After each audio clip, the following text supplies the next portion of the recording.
Salut et bienvenue sur ma chaîne et dans cette vidéo où nous allons explorer 5 types de problématiques courantes qui peuvent entraver notre épanouissement personnel et comment les surmonter pour débloquer notre plein potentiel. 1. Le manque de connaissance de soi. Le manque de connaissance de soi souligne l'importance de comprendre ses propres pensées, émotions et motivations pour un fonctionnement optimal. Par exemple, le modèle de la théorie de l'attachement de Bowlby peut être utilisé pour explorer comment les premières expériences influencent notre perception de nous-mêmes. Dans le développement personnel, le manque de connaissance de soi est souvent considéré comme un obstacle majeur à la croissance personnelle. Des pratiques telles que la tenue d'un journal de réflexion, la méditation ou le travail avec un coach peuvent aider à approfondir cette connaissance de soi. Sur le plan spirituel, le manque de connaissance de soi peut être abordé à travers des pratiques de méditation ou de contemplation visant à explorer notre essence intérieure et notre connexion avec quelque chose de plus grand que nous-mêmes, comme le suggère la philosophie bouddhiste. Les arts divinatoires tels que le tarot peuvent fournir des outils symboliques pour explorer notre moi intérieur et découvrir des aspects de nous-mêmes que nous pourrions ne pas connaître consciemment. Par exemple, le tirage de cartes peut révéler des schémas de pensée ou des émotions sous-jacentes qui influencent nos actions. L'interprétation que l'on va faire d'une carte va agir comme un test de projection, tel le Rorschach en psychologie, et être révélateur de ce que l'on ressent, de notre façon de vivre les événements, d'y réagir. En clair, la façon dont on va interpréter la symbolique d'une carte va nous révéler notre mode de fonctionnement, notre mode de pensée, la façon dont on raisonne, et cela peut mettre en lumière des éléments de notre nature dont nous n'avions même pas conscience. 2. Les schémas répétitifs. En psychologie, les schémas répétitifs sont souvent abordés dans le cadre de la thérapie cognitivo-comportementale, qui vise à identifier et à changer les pensées et les comportements maladaptatifs. Par exemple, la théorie du conditionnement opérant de Skinner peut expliquer comment les comportements sont renforcés et maintenus au fil du temps. Dans le développement personnel, les schémas répétitifs sont considérés comme des obstacles à la croissance personnelle. Des pratiques telles que la pleine conscience et la gestion du stress peuvent aider à prendre conscience de ces schémas et à les modifier pour des résultats plus positifs. Pour en sortir, il faut souvent prendre conscience des bénéfices cachés que l'on a à perpétuer ces comportements. Sur le plan spirituel, les schémas répétitifs peuvent être considérés comme des leçons karmiques que nous devons apprendre dans notre parcours évolutif. Par exemple, la loi de l'attraction soutient que nos pensées et nos croyances façonnent notre réalité et que nous attirons ce que nous vibrons. En clair, en perpétuant ces mauvais schémas, ces mauvais comportements, on se maintient dans une vibration qui attire toujours la même chose. Si on veut sortir de ce cercle vicieux, il faut donc changer notre comportement, notre façon d'agir. Je crois que c'est Einstein qui disait qu'il fallait être fou pour recommencer toujours les mêmes choses en s'attendant à un résultat différent. Les arts divinatoires peuvent être utilisés pour explorer les schémas répétitifs et les blocages émotionnels qui les sous-tendent. Un tirage peut par exemple mettre en lumière une relation avec des allers-retours perpétuels qui sont symptomatiques justement de schémas répétitifs et toxiques au sein de la relation. Et qui, au-delà de cette relation bien précise, peuvent nous permettre de prendre conscience que c'est un mode de fonctionnement que nous appliquons dans d'autres domaines, dans d'autres types de relations. 3. Le manque de positionnement. Le manque de positionnement peut être associé à des concepts psychologiques tels que l'estime de soi et l'affirmation de soi. Les personnes qui manquent de positionnement peuvent avoir une faible estime d'elles-mêmes et avoir du mal à exprimer leurs besoins et leurs désirs. Dans le développement personnel, le positionnement est souvent considéré comme un aspect crucial de l'autonomisation personnelle. Des auteurs comme Brené Brown encouragent les gens à s'affirmer et à établir des limites saines pour maintenir leur intégrité personnelle. Sur le plan spirituel, le positionnement peut être lié à l'alignement avec notre véritable essence. Les traditions spirituelles enseignent l'importance de vivre en harmonie avec nos valeurs les plus profondes et d'exprimer notre vérité intérieure. Les arts divinatoires peuvent nous aider à nous connecter avec notre intuition et à prendre des décisions alignées avec notre véritable moi. Par exemple, la cartomancie peut nous guider vers des choix qui sont en accord avec nos valeurs et nos besoins personnels.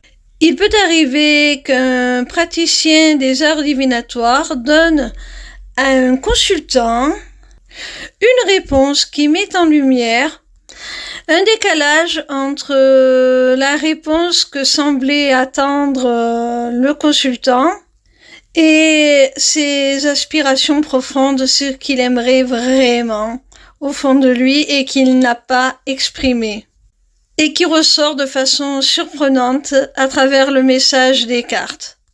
4. Le manque de confiance en soi. Le manque de confiance en soi est un concept central en psychologie, souvent associé à des théories telles que la théorie de l'auto-efficacité de Albert Bandura. Ce manque de confiance en soi peut être influencé par des expériences passées et des croyances sur nos capacités.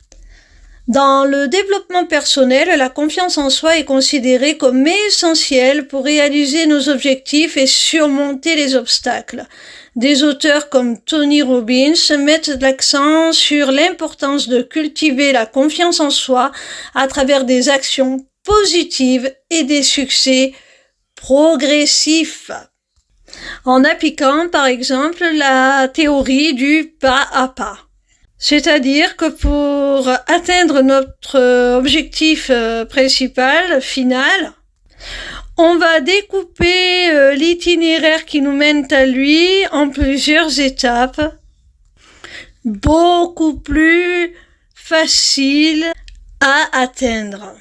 Le fait d'être parvenu à franchir ces étapes, à réaliser ces sous-objectifs, nous place en position de force, de réussite et renforce notre confiance.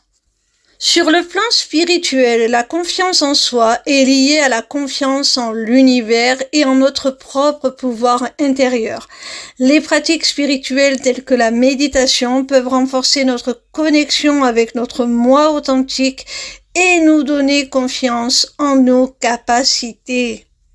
La spiritualité nous invite à prendre conscience de notre place en tant qu'humain au sein de l'ensemble de l'humanité, justement, et que nous sommes tous autant légitimes les uns que les autres à recevoir du Très-Haut, du divin, de Dieu, peu importe comment vous concevez les choses.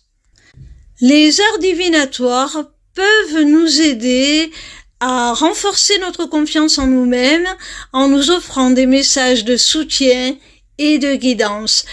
Les arts divinatoires nous permettent de nous sentir reliés, connectés à quelque chose de supérieur à nous, pour qui nous comptons tout autant qu'un autre, et cela renforce la confiance que l'on peut avoir en cette sorte de protecteur, de bonne étoile, et par ricochet, notre confiance en nous. En notant certains doutes, certaines peurs, une part d'indécision, une consultation de cartomancie peut faciliter le passage à l'action. Ce passage à l'action est une preuve en soi que l'on a atteint un certain seuil de confiance en ses talents, en ses capacités, en soi tout simplement. 5. Le manque d'amour de soi. Le manque d'amour de soi est souvent associé à des concepts psychologiques tels que l'estime de soi et l'autocompassion. Les personnes qui manquent d'amour de soi peuvent avoir des pensées autodestructrices et avoir du mal à prendre soin d'elles-mêmes. Dans le développement personnel, l'amour de soi est considéré comme la base de la croissance personnelle et du bien-être. Les auteurs comme Louise Hay encouragent les gens à cultiver l'amour de soi à travers des affirmations positives et des pratiques d'auto-guérison.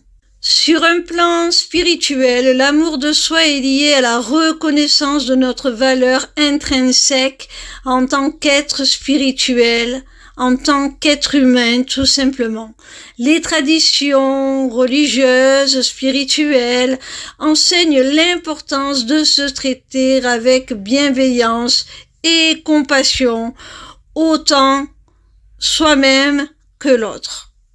Toutes les croyances, qu'elles soient de type religieuse ou plus globalement spirituelle, nous prônent un amour inconditionnel d'une entité ou de force supérieure, créatrice de notre univers. Partant de là, on ne peut qu'admettre que nous sommes tous légitimes à recevoir cet amour. Et donc, pourquoi ne pas se l'accorder soi-même? Les arts divinatoires peuvent nous aider à cultiver l'amour de soi en nous offrant des messages de guérison et d'acceptation. On peut les percevoir comme la manifestation de l'amour que nous porte l'entité ou les forces supérieures créatrices telles qu'on les conçoit dans la spiritualité. En se sentant aimé et soutenu par l'univers, Dieu, peu importe comment on le conçoit, on ne peut que s'autoriser à recevoir cet amour et à se le promulguer soi-même pour pouvoir le propager ensuite aux autres. Une consultation de cartomancie pourrait par exemple mettre en évidence que dans une relation sentimentale, le consultant ou la consultante se saborde, mais cette relation en échec parce qu'elle estime ne pas mériter l'amour de l'élu de son cœur, de son autre. Ce qui est un signe significatif d'un manque profond d'amour pour soi. Lorsque vous vous dénigrez, lorsque vous estimez ne pas être à la hauteur d'une relation, d'une tâche à accomplir, lorsque vous vous dévalorisez, vous exprimez ce manque d'amour pour vous-même. Prenez-en conscience. Conclusion. Dans cette vidéo, nous avons exploré 5 types de problématiques courantes qui peuvent entraver notre épanouissement personnel, que ce soit le manque de connaissance de soi, les schémas répétitifs, le manque de positionnement, le manque de confiance en soi ou le manque d'amour de soi. Il est possible de surmonter ces défis et de débloquer notre plein potentiel. Les arts divinatoires peuvent être un outil précieux dans ce voyage, nous aidant à nous connecter avec notre moi intérieur et à trouver des réponses profondes à nos questions les plus existentielles. Les arts divinatoires peuvent être une sorte de balise qui nous indique notre position, notre point de départ, sur notre évolution, sur notre cheminement, sur notre progression personnelle. J'espère que cette vidéo vous a été utile. N'oubliez pas de vous abonner à ma chaîne pour plus de contenu sur le monde fascinant des arts divinatoires. Merci de m'avoir suivi. Prenez soin de vous et à très bientôt pour de nouvelles missives célestes, car l'univers a toujours un message pour vous. N'hésitez pas à vous rendre sur ma page lesmissivescélestes.fr. Je mettrai le lien dans la description de cette vidéo. Vous y trouverez le lien pour vous inscrire au Taroscope, qui est une newsletter gratuite par laquelle vous pouvez recevoir chaque semaine vos prédictions signe par signe. Vous y trouverez aussi un accès à mon agenda pour pouvoir prendre rendez-vous avec moi, que ce soit pour une consultation de cartomancie ou pour un rendez-vous découverte de ma formation, l'Académie des Arts Divinatoires.